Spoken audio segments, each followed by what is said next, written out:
কাউকে সালাম দেওয়া যায় না, নামাজের ভিতরে কাউকে সালাম দেওয়া যায় না।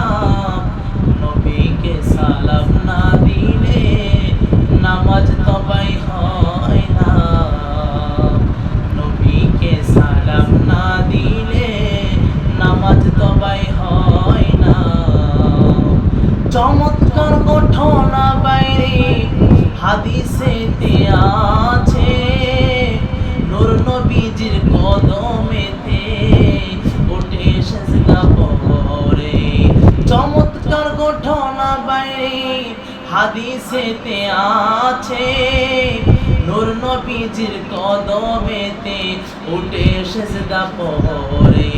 আবু জাহিল বারকা মানুষ নবীকে চিনে না, আবু জাহিল বারকা মানুষ